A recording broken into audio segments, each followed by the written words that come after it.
I'll begin by providing you with a little history. My dad, Melvin Philip Meyers, was born in June of 1938 in Brooklyn, the fourth of four kids to Louis and Celia.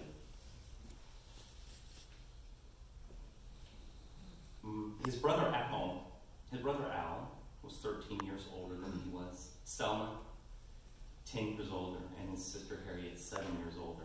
We speculated that Dad was an oopsie baby over the years. If he was, what an incredible oopsie blessing he was. Dad's dad, Louis, owned a bakery, and her apartment was above the bakery. He was up very early in the bakery kitchen, followed by my grandma, which left Selma and Harriet in charge to get Dad up, get him dressed, get him fed, and get him off to school. When Dad was young, his father would bring leftover cake upstairs from the bakery. Dad had cake and milk every night before bed. On weekends, Dad worked in the bakery and told us many times that his job was to fill the donuts with jelly and that he would get in trouble if he overfilled them. Apparently, Grandma Celia kept a very close eye on jelly volume. Dad played baseball for West Orange High School. He was a relief pitcher. He played varsity baseball for 2 years, pitched in a lot of games. He also played football and was a linebacker on the JV team. He tells a story in one game of a huge running back coming right at him and completely plowed him over for a touchdown. That was the end of Dad's football career. In January 1957, Dad enrolled at the University of Oklahoma, where he pledged Sigma Alpha Mu fraternity. Dad, who idolized his older brother, Al, followed him into engineering. I asked Dad several years ago, had it not been for Al's influence, what do you think he would have done? And he answered, I think I would have gone to medical school. He majored in aeronautical engineering and met Mom the first week of her freshman year. It was love at first sight, and Mom wrote about Dad's incredible blue eyes in her diary. They were going steady after only 1 week. That was in 58. They were married in 61, and their incredible love story continues to this day. Dad's first job after receiving his master's degree was with Lockheed Aircraft Corporation in Burbank, California.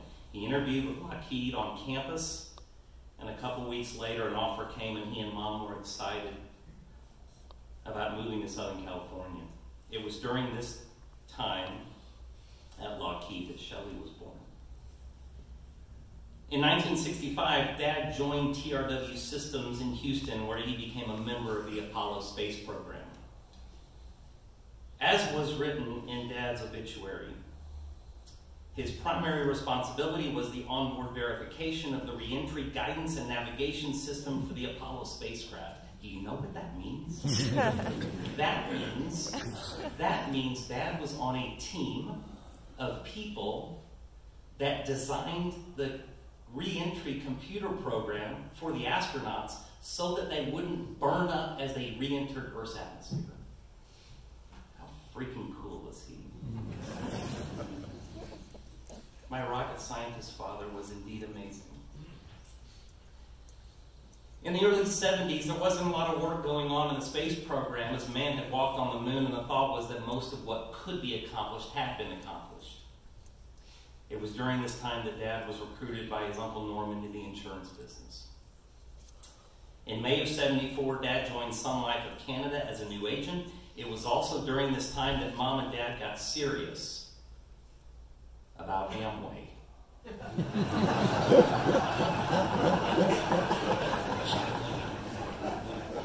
Dad gave up a steady paycheck at TRW and made a complete career overhaul with zero guarantees.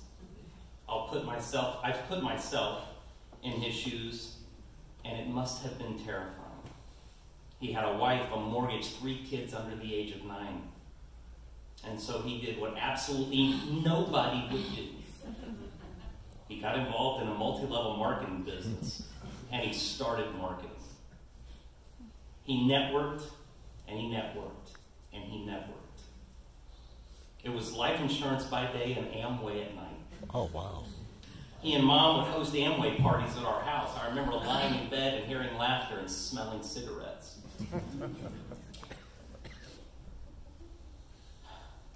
They built that business. They brought on willing and eager associates into their downline. Amway was Dad's sales school of hard knocks.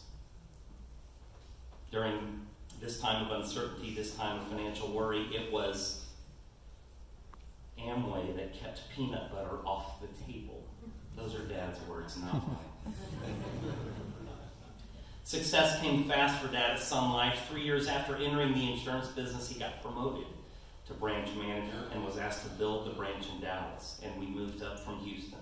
Awards, honors, accolades followed as Dad led the branch through tremendous growth and continued to build his own clientele of doctors, dentists, lawyers, business owners, lobbyists, and Dallas Cowboys. I always planned to follow Dad into the life insurance business. Not because something about the product turned me on, but because I'd be working with my dad. I joined Sun Life. After graduation, I knew fairly quickly it wasn't for me. But for 18 months, I stuck it out. I was officing with my dad. He was buying me lunch. We were going on sales calls together. It was an awesome time in my life that I wouldn't change for anything. After receiving my first real paycheck, I insisted on paying for lunch one day. I'll never forget the look on his face. Many of his office colleagues from Armor Wealth Management are here with us today. Several years ago, a fantasy football league was started in the office, and Dad immediately brought me on as his general manager. Together, we talked fantasy football strategy, put together trade offers, commiserate on who to start and who to sit every Sunday. But there was one thing that mattered most to Dad.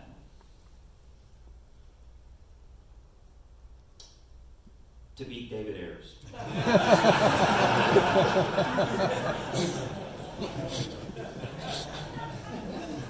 Dad would ask me, Lou, we're playing David this week. How does our lineup look? You make sure we beat David. David, he wanted to beat you real bad because he loved you so much. And in what seems like a crazy irony, after many years of runner-up finishes, we freaking won the league championship this year. Gentlemen, we are waiting for our winner's payout. You know, as young parents, we are taught that we should refrain from being our children's friends, right? We should maintain that parent-child boundary. Somewhere along the way, that boundary fades. Over the past 25 years or so, my dad had become my best friend. You all know about our cycling exploits. Before that, we became golfing buddies. Dad played golf as a young man and told me that he gave it up because he lost patience with a chronic slice that he couldn't seem to fix. He heard an advertisement about some property in East Texas and that if you came out and attended their presentation, you would get a free set of golf clubs. If you know Mel, you know that he jumped all over this. So he and Mom went out to East Texas, and despite their best sales pitch, Dad didn't buy any lakefront property. But he left with a free set of golf clubs. A few days later, I met up with him at the driving range. And he had brand new tees, balls, glove. He had all the accessories. And on that range, he teed up his first ball, lined it up, took his lefty swing, and as he's watching his ball sail wide left, he mutters, "Goddamn slice."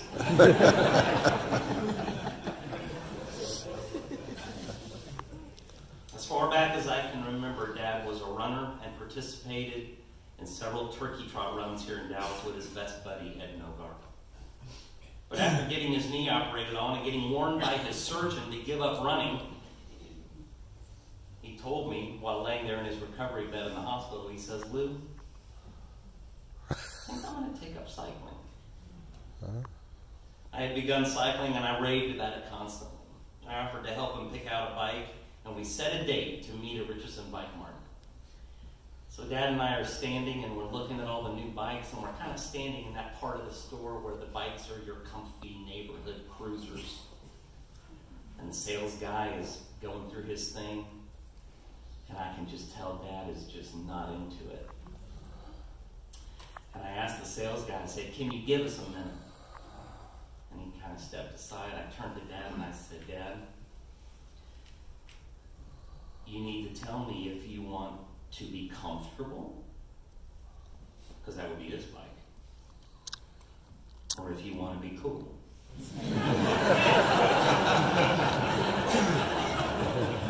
Because that's those bikes. And Dad said, "Kind of want to be cool."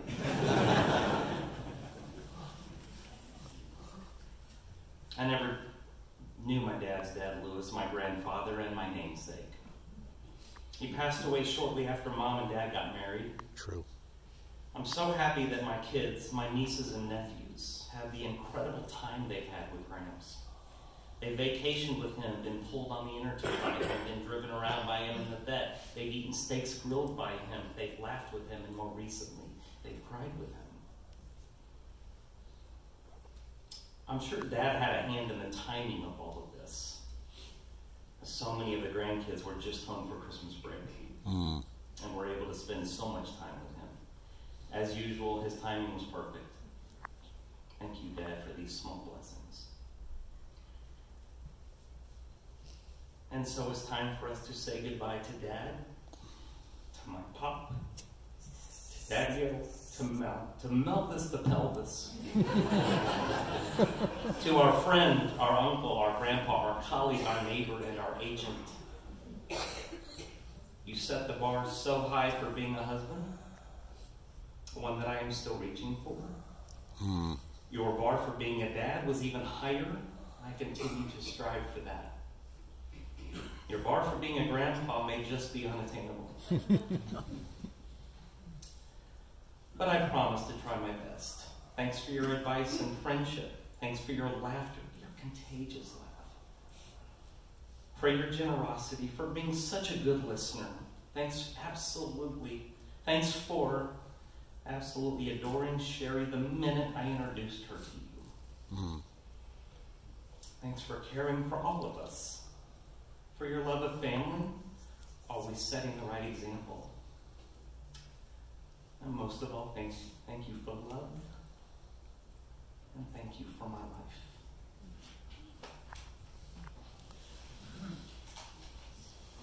Keep it on, keep it on. You can go. Yeah. You can go for hours.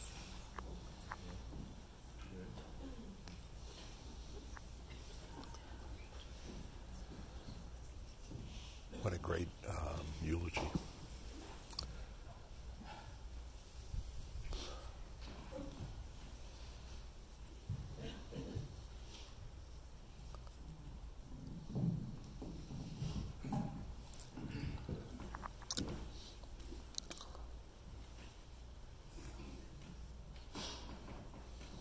My dad always carried a handkerchief. It's kind of a classy thing to do. And he always presented it at the right time. This is one of my dad's handkerchiefs. My mom gave to me yesterday because she knew today was going to be hard.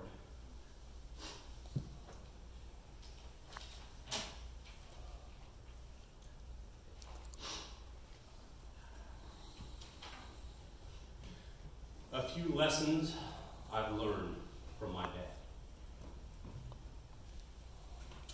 One of the first things I learned from my dad was how to give a handshake. Palm to palm, wrapping your fingers around the other, moderately firm handshake, looking the receiver in the eye. When my dad gave a handshake, you knew it was sincere. He had large, soft, warm hands. I will never forget the touch of his hand. If my dad gave you his word, you knew you could believe it. You knew you could trust him. My dad taught me the importance of taking care of yourself. He was in incredible shape. He would work out most days of the week when I was young. He would take me to the gym on Saturdays. We'd work out together. We'd go sit in a whirlpool and go sit in the sauna and talk. My dad rode the MS-150 multiple times. The last one just 3 or 4 years ago. This July, 6 months ago, my dad was wakeboarding behind my boat. He had already lost 45 pounds. It took him 4 times to get up, but he got up. Dad taught me little things like how to drive a boat and how to back it up later on. If you ever want some entertainment, go to the local boat ramp on the 4th of July. Pull up a chair, get a drink, and just sit and watch the chaos.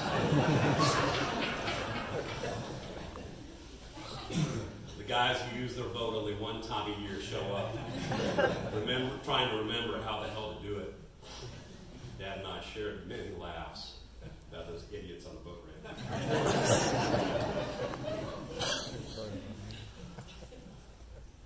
Dad taught me to dress to impress. He was always dressed to a T. Whether it was a business meeting, dinner with friends, or just going out on the boat, Dad always looked awesome. What some of you may not know, he never dressed himself. He never went shopping. My mom took care of everything. Wow. Every single piece of clothing in his closet was purchased by my mom, and every single outfit was laid out on his bed in the morning.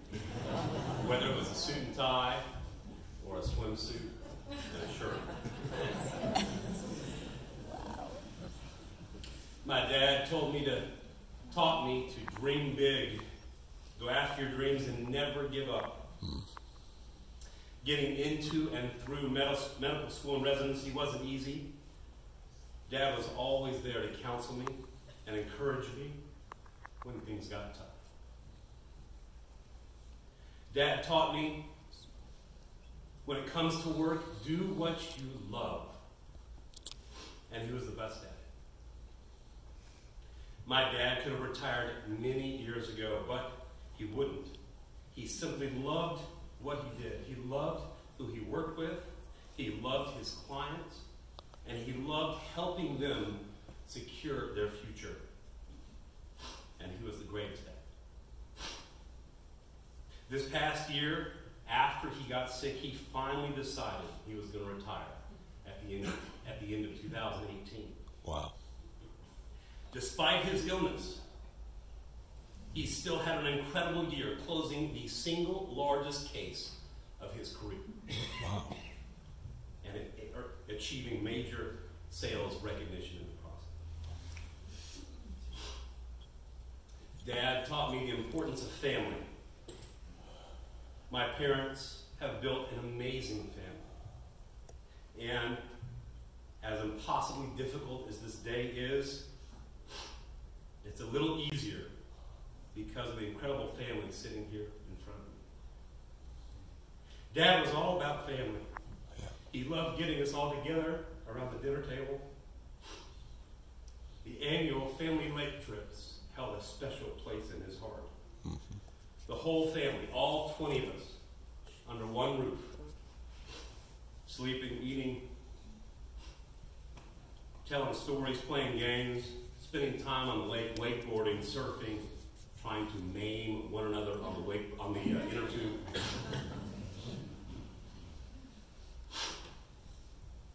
Most importantly, my dad taught me what it means to be a mensch. He taught me this not in conversation, or suggestions of books to read. He did this simply by being who he was, Yep. in the way he conducted himself, and the way he lived his life. According to Leo Roston, author of The Joys of Yiddish, a mensch is someone to admire and emulate, someone of noble character. I think of humility, integrity, honesty. The key to being a real mensch is nothing less than character, rectitude, dignity, a sense of what is right, responsible, decorous. The term is one of the highest compliments, implying the rarity and value of that individual's quality. My father was the epitome of being a mensch. In fact, he was a real mensch. If I had to guess, right now, Dad is up in the clouds, riding his bike through heaven, sitting up, no hands on the handlebars, he's got his phone in his hand, checking the stock market.